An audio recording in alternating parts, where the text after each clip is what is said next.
What is up, everybody? Welcome back to Sports Gambling Daily for a Wednesday.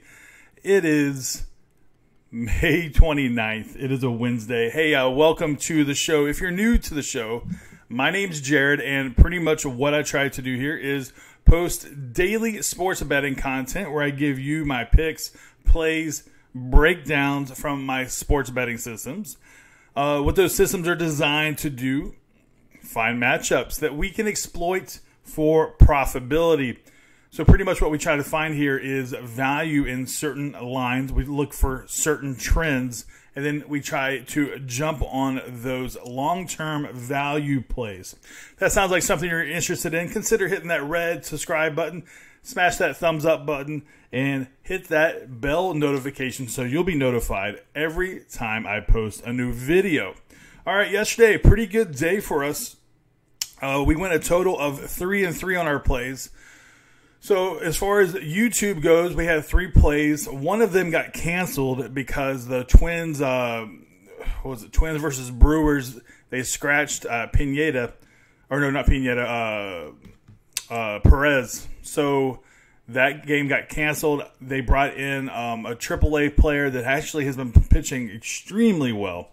And I didn't want to take the chance. I don't like to go into games where you have a rookie pitcher. So I just don't have a lot of information. There's not a lot of trends that point in either direction for me. So I walked away from that. I let you guys know in Discord that's exactly what happened. Let's see here.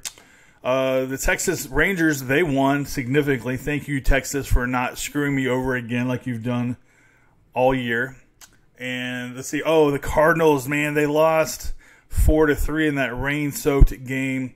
I really thought that they could pull that out. However, in my additional plays that I also posted here in the YouTube comments, we had the Padres over the Yankees. We had the Nationals over the Braves. And unfortunately, we lost the over in the Orioles game. All in all, 3-3 on our plays. Made just a little over 1 unit worth of sweet profitability. Hey, I wanted to take a moment to shout out some very special peeps. I got they're friends of the show here. They have a podcast. Now, I want you to check out this podcast after you get done watching this episode of Sports Gambling Daily. The podcast is, here it is, Absolute Sports Betting Degeneracy. You got Arch, Stanton, you got Max, and Panther over there. They run a daily podcast, and it's absolutely great. It's entertaining. They're on iTunes and a bunch of other platforms. Arch Stanton really knows his stuff. He's a really good capper. You got Max over there. He is awesome. And, well, Panther, he's cool and all, but he has never watched any Star Wars movies, so take that for what it's worth. Hey, go check it out. It's a great group of guys. You will definitely enjoy that podcast, especially when you're on the road and you're like, all I can think about is sports betting. Hey, load that up. You're going to love it. I'll leave the link to that podcast in my description of this video. All right, let's see here. Another thing. So we got a lot of things to jump into before I get into the plays. I finally updated my results. So I know a couple of you guys have been asking, and it's not like I was hiding from my results. I really wasn't. I was just so far behind in tallying everything up. I was almost 3 weeks behind, and I'm sorry about that. But here we go. Updated tally. We have 197 wins, 189 losses on the year. This is including spring training. That's good for $1,697. All right, so one more thing to get into before we get into the plays. If you're interested in joining the Discord to get any of my additional plays, to see any of my records from back in the day, this is how you do it. Also, there's over 700 people in there, so why wouldn't you want to join the Discord? We're all in there trying to help each other. Information, picks, plays, parlays, it's all in there. This is what it looks like, guys. Boom. Come on in and be part of the winning team. All right, it's free. Come over here to Instagram. I go by Sports Gambling Daily. Send me a direct message. We'll have a very small conversation, and then we will get you in. Whew, all right, enough about all the promotions. Let's jump right on into the first matchup. I have two plays for you guys. Overall, I'm not a big fan of today's card. I've looked and looked and looked. There's not a lot of value. There's two games that have not dropped lines yet, so maybe there will be some add-ons later. All right, first matchup. We have the Padres taking on the Yankees. Chris Paddack versus James Paxton. Now, so we got righty versus lefty here. Padres 29-26 in the season. Yankees 35-19. First pitch 1:05 Eastern time in the Bronx. Now Paddack, he was a late scratch from his start versus the Torontos back on Sunday with a stiff neck. He's been one of the best starters of 2019. He has walked one or fewer batters in 8 of his 9 starts. Very dominant. Now James Paxton, he is coming off an injury himself. Granted, his injury was a little more severe.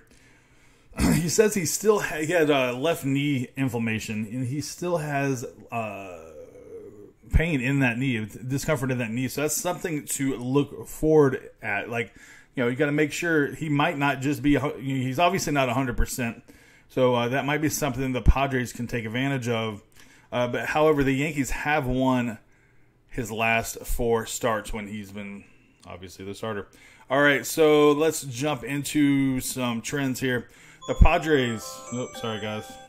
The Padres are 7-1 in their last 8 interleague games versus a team with a winning record. The Padres are 4-1 in Paddack's last start. That one loss was to the Dodgers, where he got shelled pretty hard. The Yankees are 1-4 in their last 5 interleague home games versus a right-handed starter. And the Padres are 4-1 in their last 5 games following a win. And we all saw that sweet, sweet win yesterday, 5-4 over the Yankees. Now, one of the things I'm a little concerned about here, the book's not 100% out on Paddack. Obviously, he's a young pitcher, and his worst start of the year was versus a good team in the Dodgers. A lot of pressure. And this is going to be no different. The Yankees are obviously a great team. So we're going to see if he's going to fight or flight. Is he a big game pitcher, or is he just wins when he plays teams that are obviously easier? So we're going to see that out. We're going to check that out. We got the Padres on System 4 plus 128. There was also some value in the Yankees here taking Paxton, but there was more value on the Padres, in my opinion.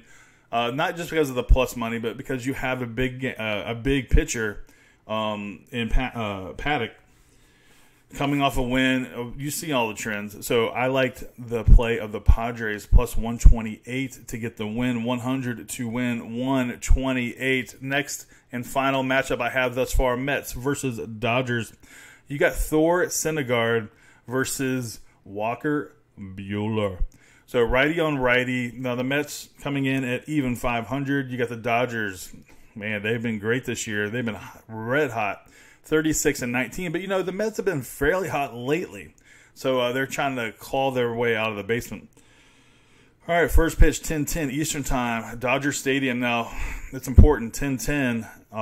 So there's a lot of time between now and then. So let's keep that in mind. A lot of things can change, so make sure you keep your eye on all the lines and movements. All right, trends. Oh, well, let me go back to the pitchers here. Let me go ahead and give you a small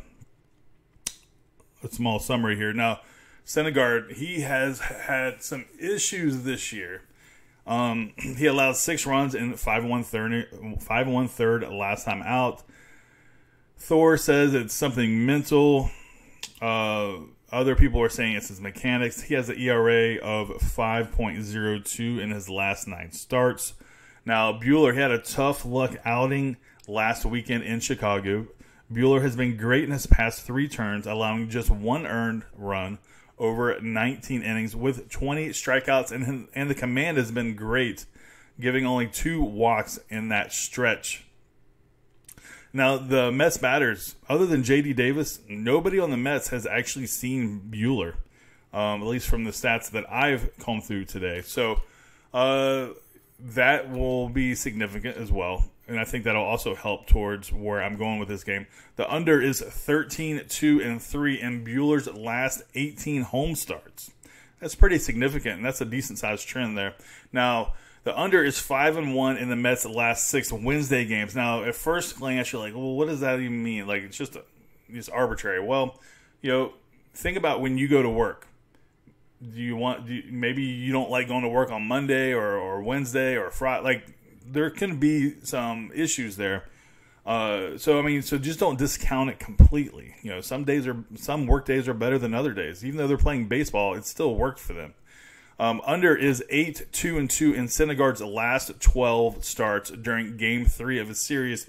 Now, this can be good or bad for us, or it could be just not important, because usually Game 3 of a series is usually a getaway day. In this case, they are going to be playing tomorrow, so this stat might not be as significant as if it were the last game of the series. And then also, same goes with this one. Under is 6-1-1 in Bueller's last 8 starts during Game 3 of a series. So you can see there's a trend of unders typically on the last day of a series. All right, so let's see here.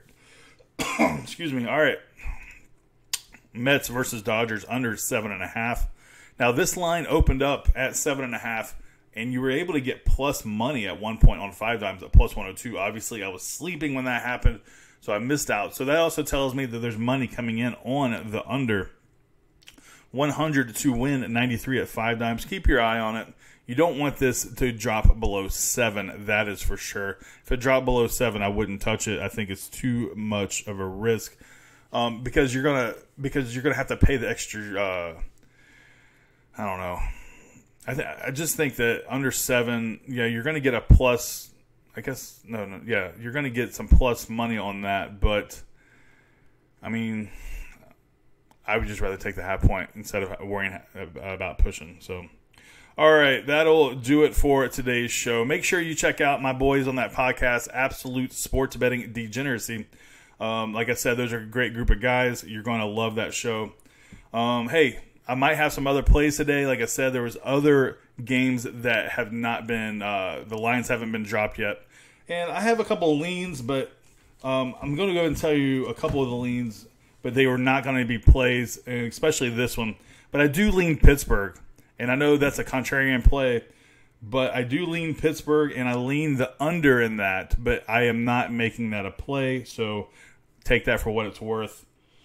I also lean the over in the Cardinals versus Phillies game. And there also is some value on the Cardinals, even though they have that rookie pitcher coming up. The line is pretty juicy on that one. Most of the other games, I don't see a lot of value in. So, hey, just don't take my word for it. Don't follow me blindly. Just use me as part of your research. If you do follow me blindly, I mean, I do lose sometimes. You saw my record. I practice a high variance, long-term winning strategy, and I've been doing it for 15 years. So, hey, or it's been 14 years. So keep all that in mind when you're doing it, when you're making your decisions. I don't win every day, obviously, and I don't win every day. I don't lose every day. So but I do win every year. So keep that in mind. Good luck to you. Good luck to me. Good luck to all of us. And I'll see you guys tomorrow on... What am I trying to say? Hey, I'll see you tomorrow on Thursday. I'll talk to you later. Peace.